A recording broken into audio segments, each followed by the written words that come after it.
Now it's time for a business spotlight. This is the Adelaide Project. Hello and welcome to the Adelaide Project Business Spotlight, brought to you by podcastcity.com.au. If you are looking for a way to engage your audience with your amazing content, then you need to talk to them about producing, recording, editing, videoing and distributing your very own podcast. Just go to podcastcity.com.au. I'm Ron Fiedler and it's great to be back with you for another exciting episode. If I said to you that before the use of smartphones and digital technology come along, the only way to record your memories, events and even corporate images for your business was with a camera that took a roll of film. And the only way you got to see the photos you shot was to take that roll of film into a photo processing lab and wait, sometimes up to a week, to see the results. And people used cameras sparingly and only took photos when necessary because they only had 12, 24 or 36 shots on a roll of film. But these days, we can take as many photos as we want and see the results instantly. And most of the photos we take are stored on our smartphone, on a USB drive, SD card, hard drive, or maybe even your own computer. With advancement in technology, we have the capability of taking hundreds of photos a day. But have you ever thought about how you organise them or even how you store them safely so that you will never lose your memories? How many photos do you have on your device right now that are duplicates taking up precious storage space on your computer or cloud account? And what about the physical photos that you have in photo albums? How do you get them from a photo album to a smartphone or computer? And what if they need to be restored? Well, you're in luck today because joining us in the studio is someone I think we all need in our lives, a person whose love of photography and the understanding of the importance of preserving and sharing our memories gave her the initiative to start a business in the organisation of photos. And I believe the only certified photo organiser in South Australia by the Photo Management Organisation based in the US. In saying all that, I would like to welcome to the podcast Simone Larwood from Your Photos Filed. Simone, welcome to the Adelaide Project. Thanks, Ron. Lovely to be here today. Simone, it's great to have you here because I want to talk about this unbelievable niche service that you offer. And as I was saying, we all have probably thousands of photos that are scattered all over the place. Can you tell the listeners a little bit about yourself and what you do to help people with the organisation, storage and even displaying of their photos? Well, a little bit about myself. As you say, I love photography. I love photos. I love the stories behind them. I've always done a lot of travelling and always been really good at making albums and photo books and displaying the best photos on the wall. Printing them, which many people don't do anymore. I also have an extensive admin background, so I have a methodical approach, so that helps with the organising side of things. With myself, I found myself taking lots of photos of my daughters when they were growing up and came to that problem that you described, had photos all over the place, digital photos on various devices. And then in 2015, I did a photo archiving seminar at Atkins, which is a printing lab in Kent Town. And that really planted the seed of this photo organising. I got a lot out of that seminar and started working on my own photos, got them into a manageable state. And so that's what I want to do with other people, is help them get their photos into a manageable state, because people are often overwhelmed by the amount of photos they have. They're not backed up properly. Yep. They're not being shared creatively anymore. They're really only being posted to social media and then left on the camera roll. And so, it's important to, like you say, for people to organise their photos. So I help them get them back to a manageable state, allowing them to share creatively, back them up safely, and really allowing them to create a photo legacy for the next generation to enjoy. Why do you think we don't organise our photos? Why do you think we have so much difficulty in that? I think simply it's because we just take so many photos these days. As you said in your intro, back in the day, we all had rolls of film and there was a cost involved to getting your photos developed. So we didn't take that many photos. Well, we took photos, but not in the volume that we do now. And it was simply just getting them printed and putting them in an album, and that was as far as it went. Whereas these days, there is a time cost involved for every digital photo you take. Yeah. Unless you just leave them sitting there, which is dangerous because they're at risk of being lost. So people know this, but they're overwhelmed by the thought of doing anything about it, and they just put it off because they've got thousands of photos. They don't really know what to do with them and how to manage them. So I think it is. It's time. People are busy, and the more photos they accumulate, the more overwhelmed they get, and they just don't do anything with it. And it's something that doesn't have to be done straight away unless there's an event that's come up that's catapulted you to do something with them. But generally speaking, people, I think it's just because of the volume of photos people are taking. So we have the photos, the digital photos, but you also do physical photos. You deal with physical photos as well, don't you? Mm-hmm, I do.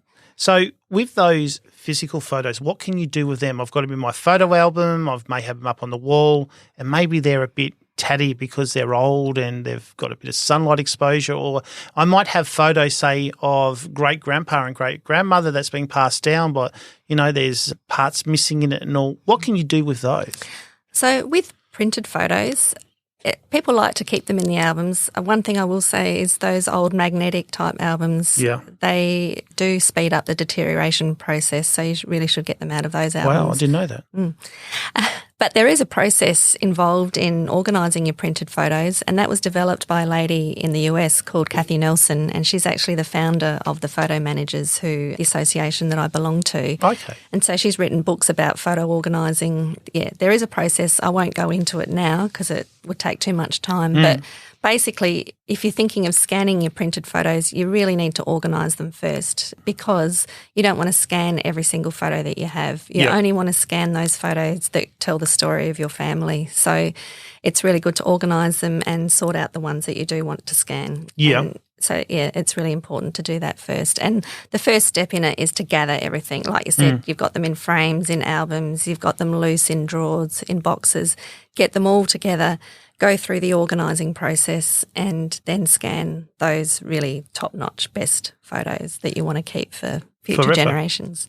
Do you find that when people do give you their photos, their physical photos, and they're finished, do they still keep them, or do they? Yes, they do. Like for myself as well, I'm still going through the process, but I have helped Mum with hers. And so with us personally, we didn't put them back into albums, but we have archived them in archival quality boxes just for longevity. We haven't kept all of them. We've thrown out the ones that we didn't want. Yeah. But the ones that we've scanned, we've kept. It's a personal thing. Sometimes people might be downsizing and they just want to get rid of them. But you can't actually throw them into recycling. You have to. Oh, okay. Yeah. Because of the chemical. Yeah. Oh, yes. So you have to put them in the bin, unfortunately. Yeah. But it's a personal thing. Some people might want to put them into albums, back into the albums that they came from. Yeah. I personally don't recommend that because most albums aren't archival quality, so it's best to archive them properly for longevity. Yeah. I didn't know that. I thought that's why we put them into the photo albums, because they're going to be stored correctly. But yeah, I suppose with technology moving on and what we know, because photographs aren't exactly centuries old. They're maybe a couple of 100 years? If that? Probably, less than a couple of 100 years. So, those really old photos, it's really important to archive them properly and keep them safe. So it's a certain plastic, that you have. There are places in Adelaide that supply archival quality folders and albums and that sort of thing. So great tip there, Simone. And what about the restoration of it? Now, if they are in those albums and say you get that plastic, you pull it off and it takes a little bit of the photo, are you able to restore them? Yes, I can do. I don't recommend restoring every single photo. No, the most important ones, of course. The most important ones with the stories. But yes, I can certainly restore those. I did one with my mum's own photo collection. There was a photo of her and her family in the 1960s, a black and white photo, having a picnic on the side of the road with a combi in the background. Oh, wow. Really cool photo, but it had a white streak going across it. And I loved the photo, so I spent quite a bit of time removing that white streak and brought it back to that you could look at it and enjoy it. So that particular photo I loved, and it was worth spending the time on to do it. But I would definitely recommend restoring photos if they're important to your family. Yeah, I think it's a beautiful way, especially, look, you might have that really good photo of mum and dad and their anniversaries coming up and you can restore it, and what a gift that would be. Absolutely, absolutely. And also when you're going through the photo organising process and pulling them out of the albums, particularly, those magnetic albums, that they're discoloured too. So when I scan people's photos, part of my scanning cost is to sort of colour correct them as well. Wow. As much as I can to get them not looking so yellow and aged. Yeah. So I suppose also when we were using cameras and all, we didn't think about things like light and what do they say, the sun should be behind you. Behind you, isn't it? Well, if you have too much light behind you, the subject's too dark. So, but you can do things like light, and there's so much more you can do these days to correct a bad photo. However, it's always a good idea to get a good photo in the first place. Yeah, I have to agree. I say that with audio. Get the audio right first and I don't have to do anything. Yeah, exactly. I want to ask your opinion about photoshopping photos. Now, I know this is something that you're probably not doing for your clients a lot, but do people ever ask about Photoshop, and what are your thoughts on it? I love Photoshop. I use it to a certain level, but not to an in-depth level. I love it for just correcting, getting rid of poles out of people's heads and that sort of thing, correcting mistakes that people make when they do take photos, and, if people want skin blemishes removed and that sort of thing. I don't really like using it too much because I like a natural photo, but I think it's very handy just to fix up a few things, and particularly with those older photos with creases and corners missing and that sort of thing, it's very easy to fix them in Photoshop if you know how to do it. So. Well, that's good to know. Now, if someone was going to bring you some digital photos to sort and all, and they'd thought about doing their own Photoshop before they give them to you, would you prefer to have the natural photos, or would you think you can do them yourself? Well, I guess it depends on whether people know how to use Photoshop. So a lot of people do edit their own photos, and they might even use, Apple editing or software, whatever it might be. So if they want me to organise their digital photos, the whole project, I go through with them and find out whether they want me to keep the edited photo as well as the original photo. Some people like to keep both, or some people might say, no, let's just keep the edited version and not worry about the original. So we go through all of that. But, obviously some people like doing that sort of work and other people don't. So, and they're happy with the photos the way they are. So it's an individual. Yeah, an individual choice. And let's talk about that. Now, you have different packages available. Could you go through them with us and tell us the difference between them? Sure. So with the printed photo organising, a lot of people like to do that themselves, but they don't know how to get started. They'd like to know the process. Yep. And so I offer a starter pack to help people with their printed photo organising journey. And that includes an hour of my time to go through the process. It includes a little toolkit, bits and pieces that they need just to get them going so that they don't have to rush out to Officeworks and buy certain things. And it also includes 200 scans. So when they're at the end of the journey, they can come back to me and get some photos scanned. Yeah. Some people want me to take on the whole project, and they can give me a budget that they work with per month, and I'll work so many hours on their photo organising project. So there's not really a package for that as such. With the digital photo organising, once again, you get the people who've got the time and are a bit tech savvy that want to do it themselves but just want a bit of help to get started and to know the process, because once again, there is a process. And so I offer a starter pack for that as well. Some people want me to do the whole project, hand it over to me, and some people want me to do somewhere in between. So I offer different level packages depending on what people want done. If people want me to do the whole package, it is time consuming. It's an investment. However, the people that I have helped have been really grateful, and they can see the value in what I'm doing because they have peace of mind that their photos are now back to a manageable state and they can breathe easy knowing that they're backed up and that sort of thing. So. Wow, that is just great that, you can say, here's my photos, do it, or look, I'll do a bit of this and I'll get you. Now, you're talking about people's budgets. So people can say, look, I'm prepared to spend X amount of money per month, and you can do so much every month for them. That's right, exactly. So, wow. So as an example, I'm actually organising memorabilia at the moment for someone. So someone's given me their stamp collection to categorise and scan. Yeah. And they've given me, so many hours per month to work on it, which suits their budget, so I can do that. Now, that's a good point, because there's people out there with trading cards. stamps, as you said. They may have postcards or something, and these can be turned into digital photos as well. Absolutely. Wow. Yeah. So it's not just photos, it's memorabilia that we're talking about too. Wow, Goes listeners, hand in hand. think about that. Think about what you've got at home that may not be classified as the original terminology for a photo, but it could be a photo that you could have and have a look. I mean, stamp collections, how easy not to bring out the stamp books, but just to flick through and say, oh, I've got that stamp. Yeah. Wow, that's great. Exactly. I like that, Simone. Yeah. And also, people that might have hobbies like quilting or something like that, and they take photos of what they've created. Oh, yes. Great to have them in digital form, but then you can create photo books of them and that sort of thing too. So now let's have a look at the photo books. Now, I know that there's companies out there that sell photo books and all, but you do this. Can you tell us about them? Sure.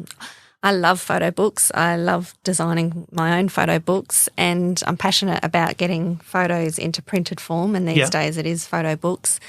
There's many varying qualities. You can go, you can go to Kmart, you can go Officeworks, wherever, and get your photo book done. Some people just don't have time. They like the idea of a photo book, but they're busy, and they might have gone on a holiday recently. They might have got married and had all their wedding photos on a USB but haven't done anything with them. And so I offer a service as well to design photo books for people. So they give me all their digital files, or if they want printed photos scanned and whatever, I can work with that as well. And I offer a design package to get people's photo books designed. And it's just for the design itself. Yeah. They then have the choice of what sort of book they want. They might want a high-end, high-quality book if it's for an important event like a wedding. Yeah. Or they might just want something in between, or their budget might only allow them to, a lower-end book. But, yeah, it's fairly flexible, and I offer that service. So it's a good service to have because, like I said, many people want photo books, but they're not quite sure how to use the software, and they're a bit overwhelmed by it. So you would say that this is the new photo album? Exactly, yeah. I guess some people still will like to get their photos printed out and put them into albums, and that's great. For me, I've kind of moved on from that. I think photo books, you can lay them out a lot nicer and that sort of thing. I'm going through my 90s photos at the moment, and some of the holidays I did, they're just in albums with the plastic sleeves, and they're not really displayed that imaginatively because there's not much you can do with them. Whereas photo books, you can make certain photos bigger and, lay them out in a certain way. So it's a lot more fun.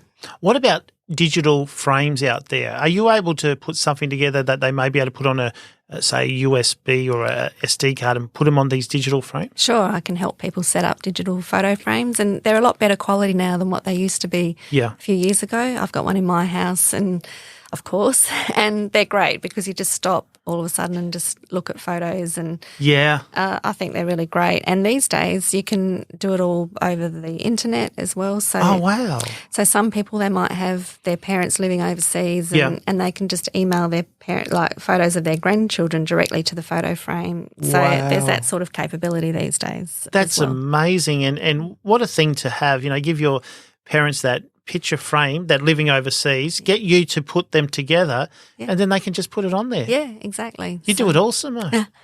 That's great. Now, just quickly, I know you touched on this, the process. Now, I suppose is this like how long's a piece of string? It can be a very small amount of time, or it could be months and months and months, can't it? It depends on the project. Photo books obviously won't take as long, but if anyone's thinking of organising their own photos, I always say to them, don't think of it as something that you can do on a rainy long weekend or a week off work. It really is a journey. It does take a long time. So you just have to work at it consistently and, prepare that it's going to take months, even longer. If I'm doing a client's project, same sort of thing. But if it's a digital project and there's a certain amount of photos, it might take 2 months for me to do, or 3 months. I'm not working on it all day, every day, but I work on it over a certain period of time. So, but printed photos, it could be longer. So, yeah. But this is why we need you, because I always say if you don't have the time to do this and you want it done, you need to hire someone to do it, and you're the perfect person to do this. Absolutely, and it's so important. I don't think people realise until too late that how important it is to get your photos in order and ready for the next generation, because you don't want to leave thousands of photos for someone else to sort through. And your memories, your memories are so important, your memories and the milestones in your life are so important, and photos are that intrinsic link to those memories and milestones. So, they are very important, and it's the first thing people think of if they have to flee their house quickly or grab the photo album, or if someone in their family passes away, photos are the things that they go to. So, yeah, very important. And as you're saying, because you can have this on cloud service now, if something did happen to a device, it gets lost or stolen, it doesn't matter because it's up there and you just get the new device and there they are. That's right. Cloud storage is a good way to back up. We recommend 3 copies of your photos on at least 2 different types of devices, and one of which is stored off-site. So some people don't like cloud storage. They might have them on, 2 different hard drives as well as the original lot. But one of those hard drives should be kept off-site somewhere else. But cloud storage is considered off-site as well. So. Okay. Oh, that's good to know. So saying all that, you have shown everyone that you're the expert. You're the person we should be going to.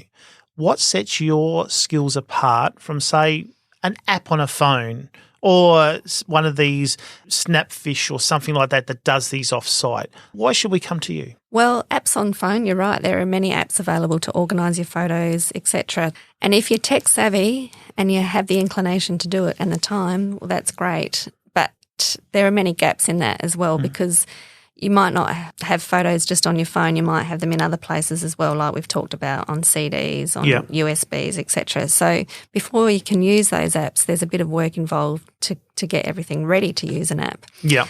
Then you have to know how to use it. And then also with the printed photos, obviously an app's not going to organise them for you. So there are gaps. So that's where I come in. I fill in the gaps. And people who are overwhelmed by IT, who aren't tech savvy, who don't have the time, or they might be tech savvy, but they just simply don't have the time. They're busy working, whatever it might be. Yes. That's where I come in and help them. And I offer a very personalised service. I find that people trust me with their photos and their memories. And I work closely with them. And every project's different. So we have to find out exactly what they want, and I work with them to get that. So that's the point of difference, I guess. Brilliant. And as you said, memories and people's photos are so personal. You don't want to give it just to anyone, and you need someone you can trust. Exactly.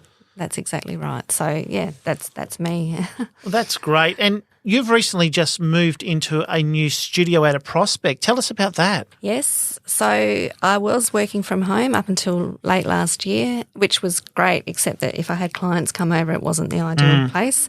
So I had my own little studio in Prospect, and I moved into it early this year. And it's great place to work, but it's also really good for clients to come because I have on the wall, gallery wall design, wall art. I've got a whole range of photo books that people can look at so they can determine what sort of quality they might want, because sometimes when they're ordering it online, like you said, with Snapfish, whatever, they're not sure what they're going to get. So I can sort of show them the different binding types, etc. I've got digital photo frame on display that they can look at. I have slideshows, examples, that sort of thing. So it's a very visual space, and it's a great space just to chat with clients and meet with them. And it's also a great space for me to do the work. So I'm really enjoying it. That'd be fantastic to come on down and see it all and say, like, this is what I want. Can you do this? Work with them. Hey, have you thought about this? What do you want? Do you want gloss or matte or whatever you do? Yeah. And you can feel them. And that's the thing I think that a lot of people don't realise, that when you get online, you can't feel. And we recently brought something online for a car, and of course it looked right in the photo until we got it and realised, no, this is not right. No. And at least that way you know it's right because you've seen it, you felt it. That's fantastic. And I love to come and have a look at that because I think that will be great. I hope it's got some good coffee shops around, because Prospects has got a lot of good coffee shops. Yeah, it's a short walk to a couple of good coffee shops. So. Nice. I'll definitely be there. Great. Well, Simone, what is the best way that people can find out more about what you do and contact you if they need help to organise, store and display their photos? Well, I would suggest that they hop onto my website, which is www.yourphotosfile.com.au. From there, they can email me or they can phone me. They can book in a 15-minute chat to talk about their photo project. I'm also on Facebook and Instagram if they want to follow me on that. So, or they can just simply give me a call. So Lots of ways to find you. And, of course, we'll have all Simone Larwood's details in the show notes. Simone, it is great to speak with you today, and I encourage all of our listeners to contact you to take the stress out of organising their photos and to organise their memories, because that's what it is. This is about memories that are going to be here for hopefully ever. Absolutely, you're so right. Photos represent our memories, so it's important to look after them. Thank you so much. Thank you. Today on the Adelaide Project Business Spotlight, we have been speaking with Simone Larwood from Your Photos Fold, a person who saw a gap in the market by people overwhelmed by the number of photos in their lives and came up with a service to help people organise, safely store them and display photos so that they will be lasting memories for the next generation. This podcast is brought to you by Podcast City. If you would like more information about starting your own podcast, from planning your podcast to recording, editing, and distributing your podcast to the world, then simply go to podcastcity.com.au. I'm Ron Fiedler for the Adelaide Project. Until next time, bye for now.